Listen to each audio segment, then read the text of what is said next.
Hey, what's good, y'all? Welcome back to the channel. I want to talk to you today about a few different things that is all related to Algorand and also the future of this channel. So let's start with a little housekeeping for one. I hope y'all all are doing well. Over here at Passive Income Network, we're considering and slowly in the process of doing a rebrand. So look out for the YouTube channel to change a little. You will still recognize me here. I'm going a little harder just at C Will, and we're making a little changes to the podcast. But I'm hoping you all enjoy what I do have in for store. And then look out for me to be posting a lot of shorts and other pieces of content that I had in my archives that I want to release out into the public and then move forward with new content and new experiences. All right, so now that we got that out the way, let's talk about Algorand. So this video is mostly now going to be on my thoughts of Algorand, updating y'all what has just happened recently. So let's start with looking at some price action. I have CoinMarketCap pulled up right now. And as you see in the last 7 days here to your left, Algorand is up almost 12%. For me, that is a really bullish signal, and I'm feeling really good about it. We know that Bitcoin has recently hit 35,000, and that was something that we haven't seen in a while. So again, Bitcoin is up a lot if you were one of the people who purchased it last year when it got down under 20K. Right now, it is about 35. But back to Algorand.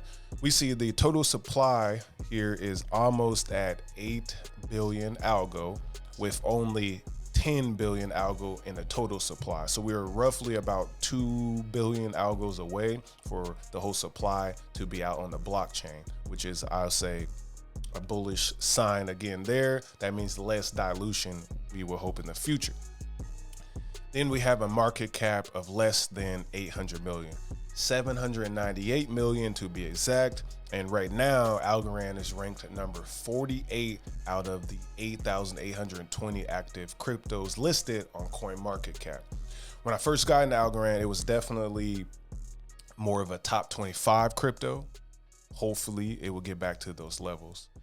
And you can see the volume the last 24 hours, the 102nd most volume, and then the volume to market cap ratio at 5%. So again, let's look at this 1 month chart.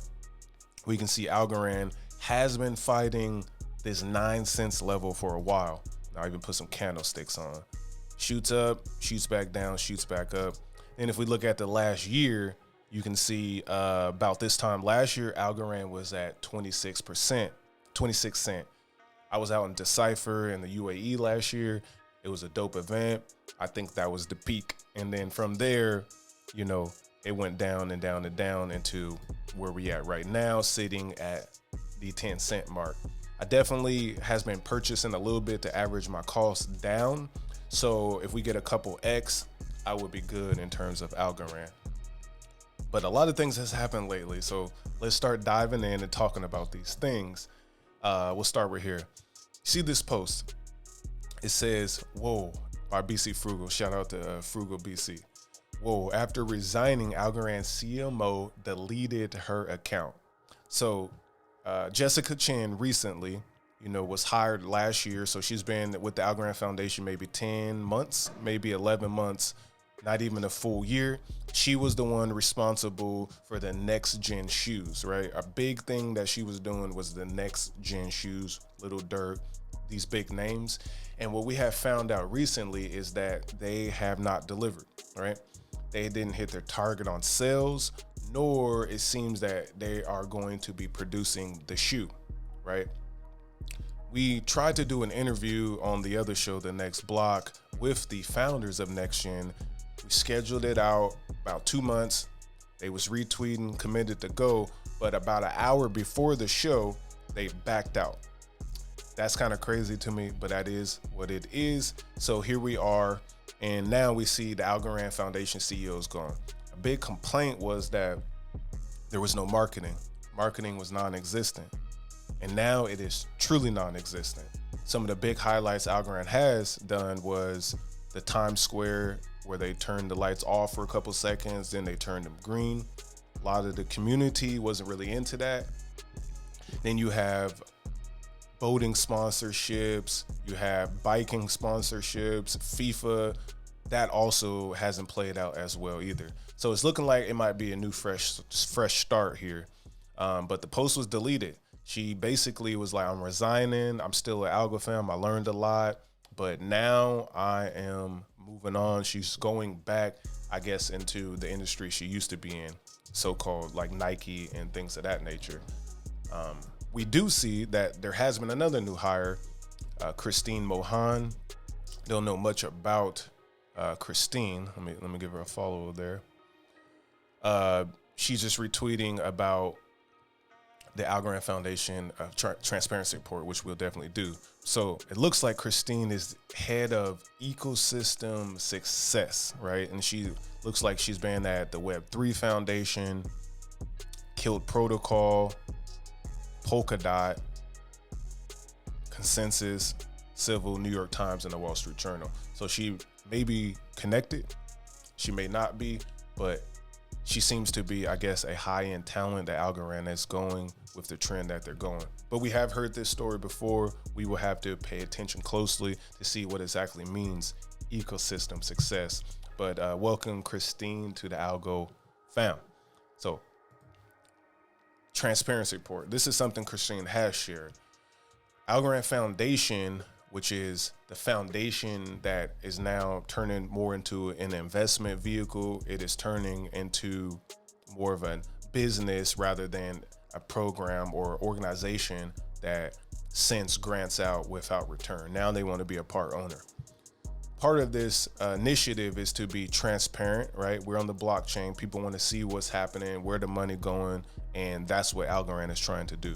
The third edition of the Alaran Foundation Transparency Report is here. It covers Q3 of 2023, so the last several months. Some highlights, on September 6th, we announced our investment into Parawallet alongside other firms. So they invested in the Parawallet. And I also know DeFi as well, so they're really trying to support the wallets and the initiative. Since then, the team at Para has been focused on building and making improvements, including releasing 8 app updates for the iOS and Android users. At Token 2049 out in Singapore, Algo Kit 2.0 was launched, and we now know the language is changing from Python to Python, which again, millions of developers know how to use Python. So that's something that they're thinking will help bring on more people, especially now we have a hackathon going on as well.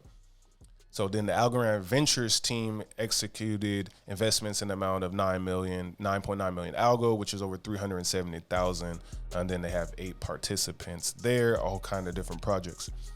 They talk about governance rewards, 62 million Algo. And then they also formed a wallet council, which is a working group that meets bi-weekly within the Algorand ecosystem that welcomes wallet providers and app developers. They focus on promoting the adoption of wallet standards. In connection with this, the foundation joined the Open Wallet. So we do know you got the Para wallet is like the main wallet. My Algo got hacked, so I'm not sure if people trust it or going to be using it. We got DeFi, which is the trading wallet. And then we have an all-in-one suite Daffy wallet that y'all should also check out as well. All right. Then they talk about Algo Bharat team hosting developer workshops out in India. 175 plus projects competed. 500 people joined the workshops. 10 teams will pitch at the summit. They partnered with Revo to create an Algorand Learn and Earn course. Revo is a European platform that has visas, debit cards, and everything has to do with money. And apparently, to date, 732,000 users have done the lessons. That's 87% of them are new Algo holders. Sounds good. It may be true. Someone knows, definitely leave a comment below and dive in a little bit deeper and let me know if you know more about the Revo app. So that's good. If you want to check that out more, you can easily click that link and read the full report. But now I want to get into a few highlights on projects, right? So big shout out to Fame founder Bilal. He says, introducing the Fame app for iPhone. We're excited to unveil Fame Now, right? Fame Now in the App Store for iPhone. So if you got an iPhone like myself, you can now download the Fame app. Some features include crypto social app, harness the power of blockchain with secure and transparent transactions, peer-to-peer food and job marketplace, stay abreast of the latest food and job markets, ensuring farmers, workers, and consumers alike make informed decisions. This is the main purpose, is the peer-to-peer food and job. Law and Fame is mostly focused out in Nigeria, Kenya, Argentina, and more of the developing economies to help facilitate the easy peer-to-peer economies that most people could really benefit from. So then you have a unified digital platform, easy Web3 onboarding. So make sure y'all check out the Fame app on iOS and Android, right? So that is huge. So now let's take a step back, absorb everything, then I'm gonna give my thoughts. So for one, Algorand's price action isn't the best. We see Bitcoin pumping, look like Ethereum pumping, Solana, Near, and a few other things.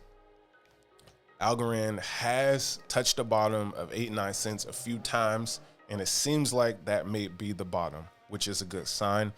A lot of upside there. We know Agro Token, TravelX, I just named Fame, Examarket. There's a whole bunch of platforms that are continuously to grow, but we do at the same time know platforms like AlgoFi is no longer around, Guard no longer around. That may be good, that may be bad, but we see change is necessary. We're hoping that the price will reflect what the underlying technology is showing. 3.3 seconds, it's being used. We just need to see more use cases overall that can help really show what's the whole point of this whole blockchain thing, right? Transparency, easy payment remittances, and a whole bunch of plethora of other supply chains, ideas, etc. Right? So I'm still bullish on Algorand. Am I still buying right now? I am slowing down. I bought a little bit more, as I said at the very beginning of this video. I'm slowing down. I'm watching. I'm still tapped in. We're still interviewing. I'm still meeting people and participating in this industry, especially within the Algorand community. Do I like that the CMO is gone? I think maybe, I would have to see who her replacement is, and then if they can actually understand how to market in the Web3 space, because I would say it's a little bit different than from a traditional way. So my thesis here is that I'm still bullish on Algorand. I'm very patient. I still see a few year horizon. I'm not thinking it's gonna moon anytime soon. But if Bitcoin does hit 100K, I could see Algorand going 10x from here to $1. Will Bitcoin 3x from here to 100K? I'm not sure anytime soon, but in the future, I do think it will hit 100K, which could make a 5K, 6K Ethereum, and hopefully at least a $1 Algorand. That's my thesis, y'all. That's my thesis. So make sure y'all leave any comments, suggestions of other topics or businesses on the blockchain I should look into, any guests you would like me to bring on the channel and tap in with to bring some good information for y'all. Again, look out for some changes in the new year with some rebranding, new content, and things on the channel to make sure that we stay connected, engaged. Again, it's C Will on the Passive Income Network. I see you on the next video. Peace.